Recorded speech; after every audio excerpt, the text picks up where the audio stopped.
I tried 6 Japanese exercises at 68, my legs got 26% stronger in 3 months. Right now, as you're watching this, your leg muscles may already be weaker than they were 6 months ago, and you wouldn't notice until you can't push yourself up from your couch without using your arms. I didn't realize it either. I thought needing to grab the armrests after 60 was just part of getting older. I blamed my knees. I blamed arthritis. But what I discovered in a Japanese university study shocked me because the real problem wasn't my joints. It was happening inside my muscle fibers, where leg strength drops by up to 30% over a decade after 65. That was me. I was compensating for weakness I didn't know I had. I started sitting down to put on my pants. I avoided restaurants with low chairs. I stopped gardening because getting back up felt impossible. That's when I found a study from Tohoku University in Japan that tested something remarkably simple, just 5 minutes daily of 6 specific movements, and within 3 months, participants increased their knee extension strength by 26% without equipment. Within 10 weeks of starting these myself, something changed. I stood up from my chair without bracing myself, without that grunt of effort I'd gotten used to. What stunned me most was movement number 1, because in that trial, it increased knee strength by 26% in people who had never done strength training. In this video, I'll rank the 6 exercises from least powerful to most transformative and show you how to do them safely. Before we begin, can you stand up from a chair without using your hands? Drop your answer below. Number 6. Heel raises with wall support. I never thought much about my calves until I started shuffling instead of really walking, and that's when I learned your calf, muscles, and ankle stability are the foundation of every single step you take. This movement comes from radio taiso, which is Japan's most famous exercise routine, practiced by 97% of the population and still broadcast on television every morning since 1928. When those muscles weaken, your gait changes, and you start tripping over small cracks and feeling unsteady on uneven ground. Your calf muscles are responsible for the push-off phase of every step, and when they weaken, you lose that propulsive power that makes walking feel effortless. So, maintaining calf strength isn't just about looking fit, but about your ability to walk confidently and safely. A study in the Journal of Aging and Physical Activity found that seniors who performed regular calf strengthening showed significant improvements in walking speed and balance confidence and reduced stumbling. The movement also strengthens the small, stabilizing muscles around your ankle joint, and those muscles keep you upright when you step on something unexpected or when the ground shifts beneath you. Here's what I did. Stand facing a wall with feet hip-width apart and place both palms flat against the wall at shoulder height for light support. Then, keeping your legs straight, slowly rise onto the balls of your feet as high as you can and hold for 2 full seconds before lowering with slow control, because the lowering phase builds strength. I started with 10 repetitions and worked up to 20 over 2 weeks, doing this twice daily in the morning and evening, and it takes less than 90 seconds. Japanese physical therapists recommend 20 repetitions 3 times per day because the morning set gets blood flowing after sleep, midday counteracts sitting, and evening helps circulation before bed. I found it easiest while brushing my teeth or waiting for coffee, since that habit stacking made it consistent, and as you get stronger, you can progress to 1 leg at a time, which doubles the load. One tip that makes this even more effective is performing heel raises on a slightly elevated surface, like a thick book or stair step, which research shows increased muscle activation by 23%. Just make sure you have something sturdy to hold for balance. Now heel raises build the foundation, but the next movement works on something even more critical. Number 5. Standing hip circles. I didn't realize how stiff my hips had become until I tried this, because your hips are the center of almost every movement, from sitting to standing to walking, and after 60, hip mobility deteriorates faster than almost any other joint because of how much we sit. This comes from traditional Japanese flexibility exercises that focus on what they call junin, which means suppleness. When your hips lose range of motion, your body compensates by overusing your lower back, and that's where chronic pain originates. The idea is that stiff joints create stiff movement patterns, and stiff movement patterns lead to injury. So rather than waiting until something hurts, Japanese movement philosophy emphasizes keeping the joints mobile as preventative maintenance. A study in the Journal of Orthopedic Research found that exercises emphasizing hip rotation significantly improved functional mobility scores and reduced lower back pain, because hip circles move the joint through flexion and extension, and abduction and rotation in one motion, which keeps synovial fluid circulating. Here's how to do it. Stand with feet shoulder width apart and place both hands on your hips or hold a countertop for stability. Then imagine you're standing inside a large barrel and trace the inside edge with your hips by pushing them forward, then shifting right, then back, then left in a smooth, circular motion while your upper body stays still. Make 10 slow circles in one direction, then reverse for 10 circles the opposite way, going slow enough that you can feel where your range tightens up. Japanese seniors typically perform this in the morning as part of their daily routine, and research found that morning hip mobility exercises increased hip range of motion by 15% throughout the rest of the day. I practice this once daily in the morning after sitting or lying all night, because that's when my hips are stiffest, and within 2 weeks, I noticed getting in and out of cars felt easier and my lower back felt less achy. The key is going slow enough to feel the tight spots and gently pushing into that resistance without forcing it. But hip mobility is just one piece, because the next movement targets something more critical. Number 4. Single leg standing balance.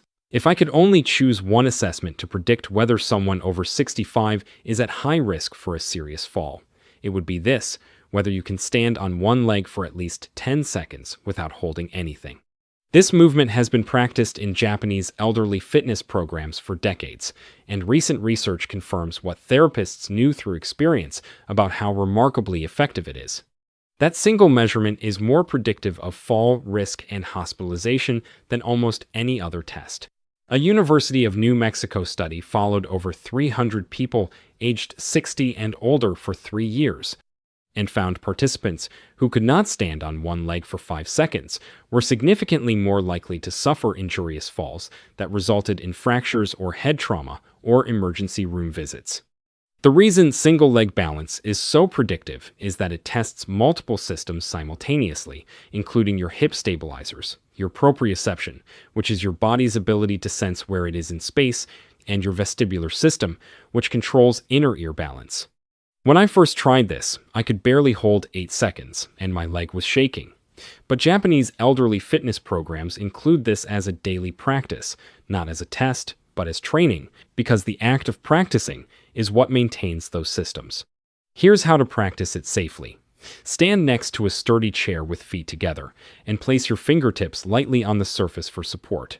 Then shift your weight onto your left leg and slowly lift your right foot a few inches off the ground by bending your knee to 90 degrees. At first, you might feel your standing leg shaking or upper body swaying, and that's normal because those wobbles are your nervous system learning to make micro adjustments. So just breathe and stay upright while holding as long as you can, up to 30 seconds, then switch legs. When you start, you might only manage 5 or 10 seconds, and that's fine, because improvement comes quickly. I practice this every morning and evening on both legs equally, because asymmetry in balance is more dangerous than being weak on both sides. Research from Chiba University found that breaking practice into multiple short sessions throughout the day was more effective than one long session. So participants who practiced 3 times daily for 30 seconds each showed greater improvement than those who practiced once for 90 seconds.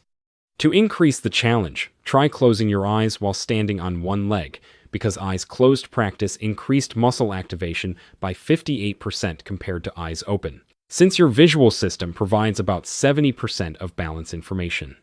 Now, single leg balance builds stability, but the next movement builds raw strength. Number 3. Seated leg extensions. One of the first things I noticed after 65 was that my legs felt heavy, like I was wading through water, and I couldn't figure out why until I learned the answer is almost always quadriceps weakness. This movement is adapted from Radio Taiso's seated variation, designed for elderly participants who couldn't do standing exercises, but still needed to maintain leg strength. Your quadriceps are the 4 muscles on the front of your thigh responsible for straightening your knee and lifting your leg, and when they weaken, every step requires more effort. The beauty of seated leg extension is that it isolates the quadriceps safely for people with knee pain because there's no impact, no twisting, and no weight-bearing stress on the knee joint. Research in the Journal of Aging and Physical Activity found that seated knee extensions performed consistently over 12 weeks led to significant improvements in walking speed and stair climbing ability. The key was consistency, not intensity, where participants who did it daily with no added weight saw better results than those who did heavier resistance only once or twice weekly. Here's how I do it. Sit in a sturdy chair with your back supported and feet flat on the ground. Then, keeping your thigh stationary, slowly straighten your right leg until your knee is fully extended and your foot points straight ahead, without locking the knee hard, but just straightening to where you feel your quadriceps engage. Hold for 3 full seconds while squeezing the muscle, then slowly lower your foot with control, because the lowering phase builds eccentric strength, which is the type of contraction your body uses to absorb force when you walk downhill or go downstairs. I started with 10 repetitions on each leg and increased to 20 reps over 2 weeks. I do this daily because it's gentle enough to not require recovery, and I can do it while watching television or reading or during a phone call. Japanese rehabilitation protocols emphasize the timing of exercises, and research indicates that performing leg strengthening in the afternoon between 2 p.m. and 5 p.m. results in slightly better strength gains than morning exercise due to natural fluctuations in hormone levels and body temperature. Within 3 to 4 weeks, I noticed walking felt lighter and getting up from low chairs didn't require as much effort. But leg extensions build strength in a non-weight-bearing position, so the next movement applies that strength in a functional squat pattern. Number 2. Slow squats without leaning forward. This is where most people get squats wrong and where a lot of knee pain comes from, because the standard squat you see in gyms has you hinging forward at the hips and pushing your butt back and leaning your torso forward to counterbalance weight. The Japanese method from traditional samurai movement training is completely different because the principle is slow, controlled vertical movement without any forward lean. For seniors, that forward lean puts enormous shear force on the knee joint and can make existing knee problems worse. Your torso stays upright and your weight stays centered over your feet, and the movement is powered entirely by your quadriceps and glutes without stressing your knees. This technique was tested in the Tohoku University study, and participants who practiced this style showed significant increases in knee extension strength without any reports of knee pain, which is remarkable because most squatting exercises cause some degree of knee irritation in people over 60. The slow tempo is critical because it eliminates momentum, and momentum is what allows you to cheat by bouncing out of the bottom or using your tendons like springs instead of contracting your muscles. Here's how to do it. Stand with feet shoulder-width apart and arms relaxed at your sides or crossed over your chest. Then find a spot on the wall directly in front of you at eye level and keep your gaze fixed there throughout, because where your eyes go, your head follows. Take a deep breath and begin lowering by bending your knees and pushing them forward while keeping heels flat. And the key is that your knees track forward over your toes rather than pushing hips backward, which feels unnatural at first, but that forward knee travel keeps your torso vertical and protects your lower back. Lower for a count of 5 seconds, going as deep as you comfortably can without pain, which for some might be just a quarter squat and for others deeper. Hold the bottom for 1 second and push through your heels to rise for another count of 5 seconds with no momentum, but just smooth, continuous contraction. I started with 5 reps and worked up to 10 over 2 weeks, doing this 3 to 4 times weekly with at least 1 rest day between, because this one does require recovery. Research from Tsukuba University found that the depth of the squat matters less than the consistency of practice, so participants who performed shallow squats every day showed greater improvement than those who performed deeper squats only twice weekly. Within 4 to 6 weeks, I noticed getting up from low chairs became effortless and my legs felt more powerful. But as powerful as this is, it's not the one that produced the 26% strength increase. Number 1. Controlled sit to stand. If I could only do one exercise for the rest of my life to maintain leg strength and independence, this would be it, because sit to stand is the most functional exercise for seniors since it directly mimics the movement you use dozens of times daily. This movement has been studied more extensively than any other exercise for elderly leg strength. The Tohoku University study recruited 34 healthy adults with an average age in their late 60s and divided them into two groups, where the training group performed a 5-minute routine of slow controlled sit-to-stand movements at least 4 days weekly for 3 months, while the control group continued normal activities. After 3 months, the training group showed a 26% increase in knee extension strength, while the control group showed only 2.5%, and that 10-fold difference came from just 5 minutes daily. What makes this effective is that it's a closed-chain exercise, meaning your feet stay planted while you move, and closed-chain exercises are superior for building real-world functional strength because they require coordination between multiple muscle groups and challenge your balance. The method emphasizes slow controlled movement without any forward lean or momentum because most people rock forward and use their arms, which becomes a crutch that allows leg muscles to atrophy. Here's exactly how to do it. Sit in a sturdy chair with feet flat about hip-width apart and your back away from the backrest. Then cross your arms over your chest or let them hang loosely, but do not use them to push off because your arms are not allowed to help. Fix your gaze on a point straight ahead and take a deep breath. Then begin standing by pushing through your heels, but do it so slowly that it takes 5 full seconds while counting 1, 2, 3, 4, 5, and keeping your torso upright. Once standing, pause for 1 second, then reverse by lowering back down for another count of 5 seconds, and when your butt touches the chair, pause briefly, then begin the next rep. I started with 5 reps, taking about 1 minute total, and worked up to 10 reps at least 4 days weekly. The first week felt challenging and my legs were shaking, but by the second week, the same reps felt easier because my nervous system was learning to recruit muscle fibers more efficiently. By the 4th week, standing from chairs felt lighter, and by the 8th to 10th week, I could stand from lower surfaces without my hands and my legs felt genuinely stronger. One important finding was that the strength gains were specific to knee extension strength, which allows you to rise from seated positions and climb stairs. Japanese protocols recommend 10 repetitions performed slowly, taking about 3 seconds to stand and 3 seconds to sit, twice daily. Research found that 30 repetitions twice daily was the threshold for maximum benefit. Which of these 6 exercises are you most excited to try first? Have you or someone you know struggled with leg weakness or balance issues after 60?